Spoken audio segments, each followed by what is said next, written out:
Hello guys, good morning. So welcome back to my YouTube channel. This is Otoboy Zone. So nagtataka siguro kayo guys kung bakit yan yung una nating pinakita sa inyo, pero hindi yan yung topic natin. Kadalasan kasi pagpalyado ang makina, so dyan muna tayo kagad pumupunta kung barado yung throttle or parado yung air filter.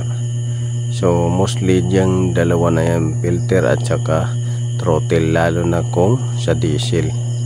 So ang point natin ngayon guys ay hindi patungkol dyan, ngunit kasama yan doon sa related symptoms ng palyado.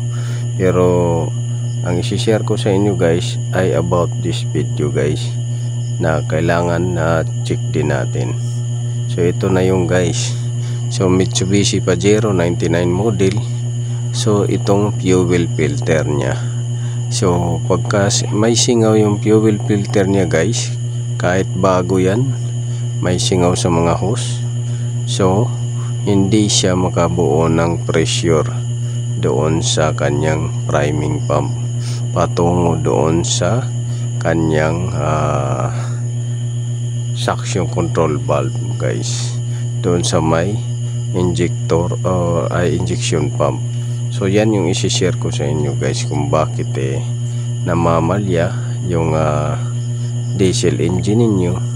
Hindi dahil doon sa barado ang throttle body, kundi minsan loss pressure, fuel pressure doon sa priming pump dahil hindi nagpitan yung hose or dahil may singaw na yung priming pump assembly.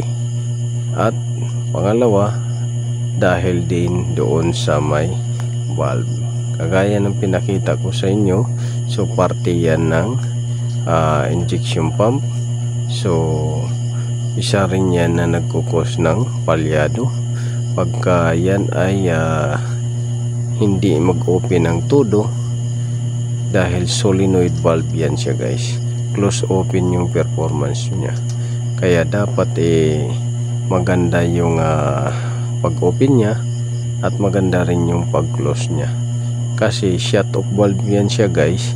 And shut off valve na yan guys is minsan naglulus ng pressure, bumabalik yung pressure sa priming pump. So kailangan solid yung pressure nya guys. Pagka solid ang pressure nya, hindi mamalya yung makina. Pero kung so yan yung isi-share ko sa inyo na dapat i-check din ninyo yung valve na yan. So ngayon guys ay atin ang binalik para ito ay paanda rin.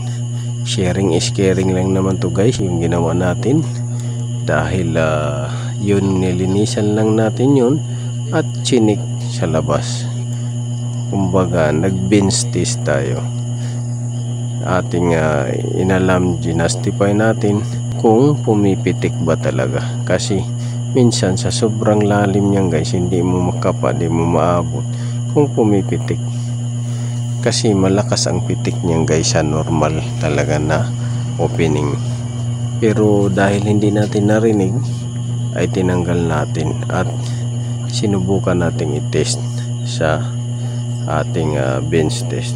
So na-confirm natin na gumagana, pero hindi natin masabi na 100% yun ang opening nya. So yan yung isi-share ko sa inyo. Much better guys na palitan. So yun lang guys.